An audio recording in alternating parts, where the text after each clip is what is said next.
तो आप सभी को ओम नमः शिवाय, हर हर महादेव। तो आप ये वीडियो को देखते हुए समझ ही गए होंगे कि आज हम किस टॉपिक के ऊपर बात करने वाले हैं। तो आज हमारा टॉपिक है आइल्स की स्पीकिंग। ठीक है, तो हम आइल्स की स्पीकिंग के ऊपर आज बात करने वाले हैं। तो बेसिकली जो आइल्स की स्पीकिंग होती है उसमें जो पहला पार्ट होता है वो होता है इंट्रोडक्शन।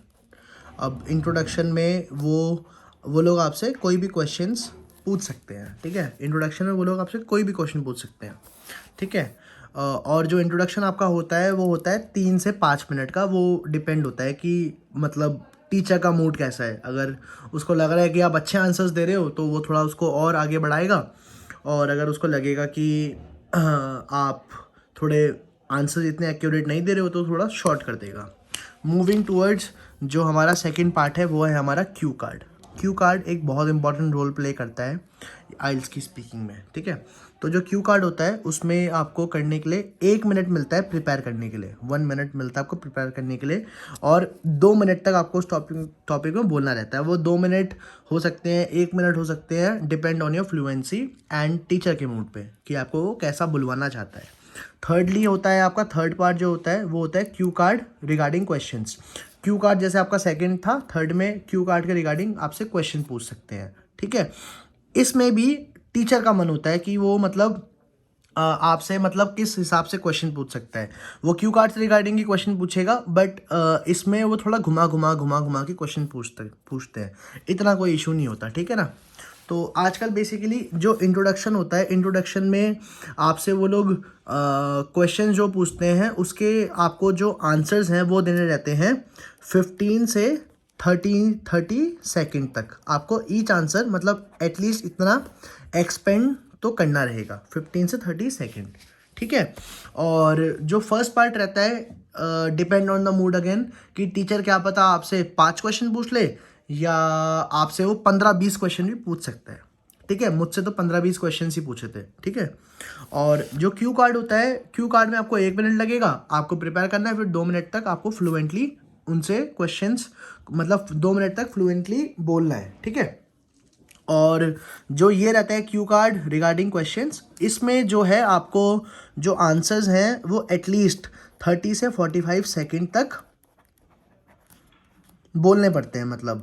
ठीक है, आपने जैसे ही मतलब मान लो आपका क्यू कार्ड हुआ तो क्यू कार्ड के बाद जैसे ही क्यू कार्ड के क्वेश्चंस आए आपको ईच आंसर, ठीक है, ईच आंसर को आपको एटलीस्ट इतना एक्सपेंड तो करना है, क्योंकि ये लास्ट है तो ऑब्वियसली इतना तो है। और ये आपका लगा लो क्यू कार्ड लगा लो, क्यू कार्ड में जो पूरा टाइम लगता है वो लगता है कम से कम एटलीस्ट 3 मिनट में क्यू कार्ड ख़त्म हो जाता है। ठीक है, और इस वाले को आप लगा लो 5 से 7 मिनट तक ये चलता है आपका। ठीक है, तो टोटल आपका कितना हो गया, 5 3 8 8 और 6 14 मिनट की आपकी स्पीकिंग हो गई। 14 मिनट में आपकी स्पीकिंग ख़त्म। और अब मैं आपको बताऊंगा कि आपको मतलब कैसे इंट्रोडक्शन के आंसर्स देने हैं, क्यू कार्ड के आंसर्स देने हैं और इसके आंसर्स देने हैं। ठीक है, तो मैंने पहले ही बताया था कि जो फर्स्ट पार्ट होगा उसको 20 से मतलब 15 लिखा है, यहाँ पे 20 लिख दिया, 20 से 30 सेकेंड तक आपको उसको एक्सप्लेन करना है ईच आंसर। ठीक है, और जो वर्ड्स आपको हेल्प करेंगे एक्सपेंड करने में वो है आपके more over, further more, additionally, etcetera. और आजकल जो बेसिकली क्वेश्चंस पूछे जाते हैं आपसे वो पूछे जाते हैं होम टाउन के रिगार्डिंग, लाइफस्टाइल के रिगार्डिंग, एजुकेशन के रिगार्डिंग या गेमिंग के रिगार्डिंग। ठीक है, ठीक है, अब फॉर एग्जांपल मान लीजिए आपसे मान लीजिए क्वेश्चन पूछ लिया होम टाउन कि tell us something about your home town. ठीक है, मान लीजिए आपने क्वेश्चन सुन लिया, बट ये है आपका इंट्रोडक्शन वाला पार्ट, तो आपको इसको ज़्यादा एक्सप्लेन या ज़्यादा एक्सटेंड नहीं करना है।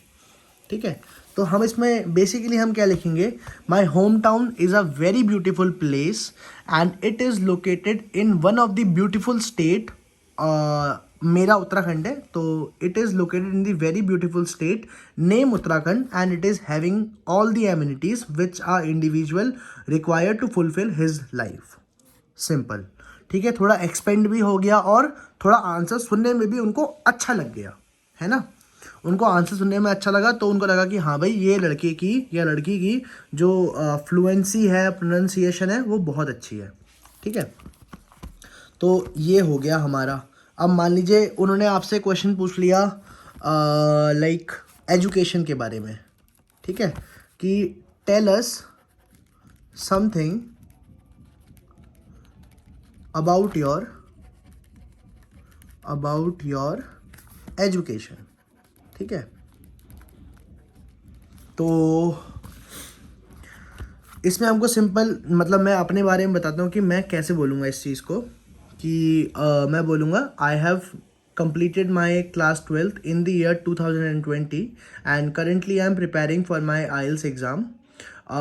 Moreover, I have plans to do masters when I will move to abroad, ठीक है।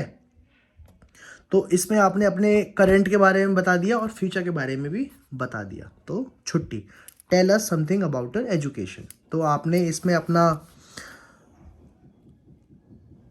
पास्ट भी बता दिया, प्रेजेंट भी बता दिया और फ्यूचर भी बता दिया कि मैं ये करने वाला हूँ, ठीक है। और बस यही है। और आपको ट्राई ये करना है, मैं अभी शायद से भूल गया था ये इन चीज़ों का जो वर्ड्स होते हैं ना, more over, further more, additionally, ये आपके आंसर्स को और भी एक अच्छा रिप्रेजेंट करते हैं, ठीक है। अब जैसे मान लीजिए आपका क्यू कार्ड आता है, एक मिनट रुकिए, क्यू कार्ड मैंने खुद से ग्लोबल वार्मिंग लिख दिया, बट चलिए आपको मैं, ये अपनी बुक है कैम्ब्रिज इंग्लिश IELTS 12 एकेडमिक। अब इसमें चलिए हम वो देखते हैं क्यू कार्ड। हाँ, जैसे हमारा क्यू कार्ड है, describe an occasion when you had to wait a long time for someone or something to arrive, ठीक है। You should say who or what you were waiting for, how long you had to wait, why you had to wait a long time, and explain how you felt about waiting a long time, ठीक है। तो basically ये question हमें क्या कह रहा है, हमको ये क्वेश्चन कह रहा है कि आप वो एक टाइम बताइए जिस टाइम आपको किसी के लिए बहुत ज़्यादा वेट करना हो, ठीक है। तो अब जैसे मान लीजिए पहले मैं क्या गलती करता था, मैं सीधे टॉपिक को एक्सप्लेन करने लग जाता था। हमको सीधे टॉपिक को एक्सप्लेन नहीं करना है, हमको इसमें ही पहले इंट्रोडक्शन देना है ना। मान लीजिए हमने छोटा सा एक 10 सेकंड का इंट्रोडक्शन दिया, उसके बाद अगर हमें टॉपिक को एक्सप्लेन करेंगे प्लस ये सब बताएंगे तो जो हमारा बैंक स्कोर है वो बहुत अच्छा इंप्रूव हो जाएगा। जैसे मान लीजिए अगर हमको 6.5 मिल रहे होंगे तो 7 मिल जाएंगे, क्योंकि क्यू कार्ड एक बहुत मेन रोल प्ले करता है आपको एक अच्छा स्कोर दिलाने में, ठीक है। और इन वर्ड्स का आपको क्यू कार्ड में 4 से 5 बार यूज़ करना है, ठीक है। रिपीट नहीं करना, more over, further more, additionally, या आप ये भी लिख सकते हैं मूविंग अहेड, उसको एक्सप्लेन करते हुए, ठीक है। छुट्टी। और फिर लास्ट आया हमारा पार्ट 3। पार्ट थ्री जब हम एक्सप्लेन करेंगे तो पार्ट 3 भी हमारा अब देखिए मैं कह रहा था ना आपसे कि जो हमारा पार्ट 3 होता है वो क्यू कार्ड के रिगार्डिंग ही क्वेश्चंस होते हैं। अब देखिए, इन what kind of situation should people always arrive early, अब इसके रिगार्डिंग ये क्वेश्चंस है ना।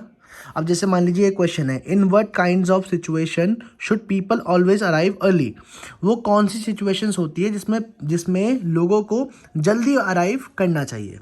आप अगर ये वीडियो पूरा देखो तो इसका आंसर लिखना कमेंट में, पर अगर नहीं लिखना चाहते तो मैं आपको छोटा सा बताता हूँ कि मैं अगर ये क्वेश्चन मेरे से पूछते तो मैं इसको कैसे बोलता। In what kind of situation should people always arrive early, तो मैं इसमें आंसर देता कि there are many situation in which a person should arrive early. Firstly it can be his or her job. Moreover, the place where they have to reach on time, as it can help them to get their sorry यार, एक तो बहुत time से आइल्स का छूट गया है ना, तो थोड़ा सा अब आंसर्स देने में भी दिक्कत हो रही है, बट आपको ऐसे ही इसको एक्सप्लेन करना है, ठीक है। How important it is to arrive early in your country. So इसका हम दे सकते हैं as our country is a very strict country, so the place where people are working, they have to arrive on time, as per the law of India. If anyone is late in their job, they can also get suspend, so it is very important for them. आप इसको ऐसे भी answer दे सकते हैं, ठीक है। तो ये है इसमें भी आपको more over further more moving ahead additionally use करना है ताकि आपका एक अच्छा बैंड स्कोर बन जाए, ठीक है। और सॉरी मेरी थोड़ी बहुत मिस्टेक्स है क्योंकि मैं अभी थोड़ा इसमें इतना अक्टूबर के बाद से आइल्स छोड़ दी थी, तो थोड़ा बहुत अब मैं लाइक थोड़ा बहुत स्टूडेंट्स को बता देता हूँ कि उनको, ताकि वो मिस्टेक्स ना करे जो मैंने रिपीट करी थी और उनका एक अच्छा बैंड स्कोर आ जाए, ठीक है। तो अब मैं जो कल वीडियो बनाऊंगा उसमें मैं ट्राई करूंगा कि मैं खुद भी ना मिस्टेक्स करूं और जितने भी ये वर्ड्स हैं इनको यूज़ करूं ताकि आप सबको थोड़ी बेनिफिट हो, ठीक है। तब तक के लिए आप सबको ओम नमः शिवाय, हर हर महादेव।